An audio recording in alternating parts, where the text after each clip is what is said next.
দুনিয়ার সবথেকে বড় সাম্রাজ্য মঙ্গল সাম্রাজ্য, এমন এক শক্তি যারা পুরো পৃথিবীকে ভয়ের মানে বুঝিয়ে দিয়েছিল।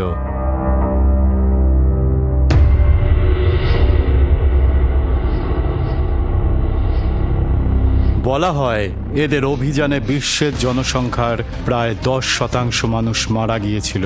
আর এই ঝড়ের মাঝে দাঁড়িয়েছিল এক মানুষ, জেঙ্গিস খান। এমন এক নাম যা ইউক্রেনের ময়দান থেকে শুরু করে কোরিয়ার পাহাড় পর্যন্ত প্রতিধ্বনিত হতো। কেউ কেউ তাকে শুধু শাসক নয়, আকাশ থেকে পাঠানো এক দেবদূত বলে মনে করত। কিন্তু আজকের প্রশ্ন সাম্রাজ্য নিয়ে নয়, প্রশ্ন হলো মঙ্গল আর্মি কি প্রাইম মেসিকে আটকাতে পারত? Hola, soy Leo Messi.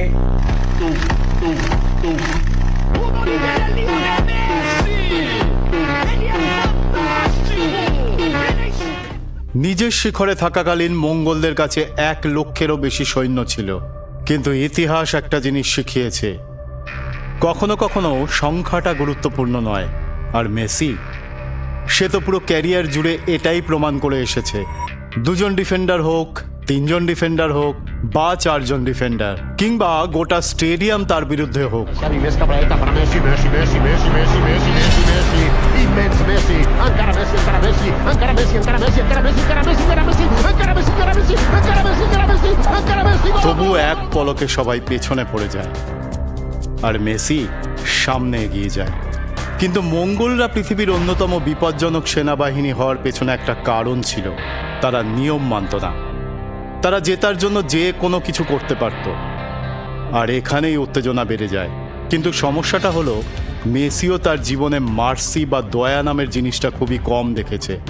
প্রতিটা ম্যাচে একটা মিশন থাকতো, মেসিকে আটকাও, সে যেমন করেই হোক। ট্যাকল, প্রেশার, কেওস, কিন্তু তবু সে ফসকে বেরিয়ে যেত। কিন্তু একজন মানুষ, শুধুমাত্র একজন মানুষ হয়তো তাকে চ্যালেঞ্জ করতে পারত, জেঙ্গিস খান। কারণ জেঙ্গিস খান শুধু নিষ্ঠুর ছিল না, সে ছিল এক মাস্টারমাইন্ড। যুদ্ধক্ষেত্র তার কাছে দাবা খেলার বোর্ডের মতো ছিল। প্রতিটা চাল হিসেব করা, প্রতিটা ফাঁদ পরিকল্পিত, প্রতিটা সৈনিক একটা নির্দিষ্ট উদ্দেশ্য নিয়ে থাকতো। আর যদি মেসিকে এই যুদ্ধে টিকে থাকতে হয়, তবে তারও জেনারেল লাগবে, ফুটবলের যুদ্ধক্ষেত্রের general. Pep Guardiola, Luis Enrique, Scaloni. আর কমান্ডাররা Xavi, Iniesta, Busquets, Suarez, Neymar. কারণ কিংবদন্তিরা একা যুদ্ধ জেতে না, তাদেরও একটা সেনাবাহিনীর দরকার পড়ে। আর এখন এটা শুধু যুদ্ধ থাকলো না, এটা ইতিহাস আর মহানুভবতার মধ্যবর্তী এক সংঘর্ষ। কিন্তু দাঁড়ান, আমরা একটা খুব জরুরি কথা ভুলে যাচ্ছি।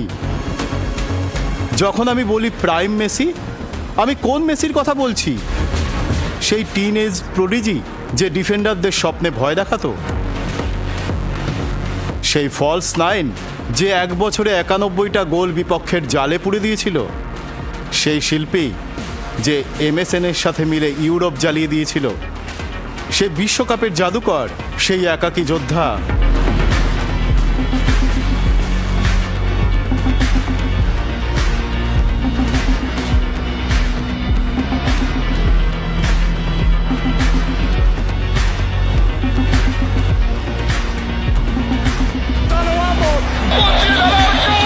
Those who ever doubted him are done.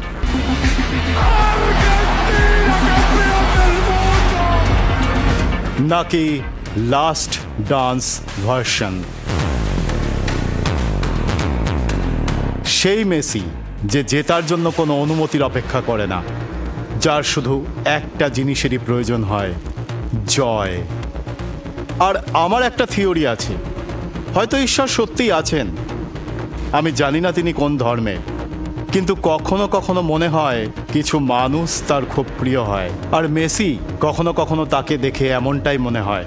তাই মঙ্গল সাম্রাজ্যের কথা বাদ দিন, একটা সেনাবাহিনীকে হারানো যায়, একটা সাম্রাজ্যকে ধূলিসাৎ করা যায়, কিন্তু যে মানুষের সাথে ভাগ্য, সময় আর হয়তো ওপরওয়ালা দাঁড়িয়ে আছেন, তাকে আটকাবে কে? তাকে আটকাবে কে?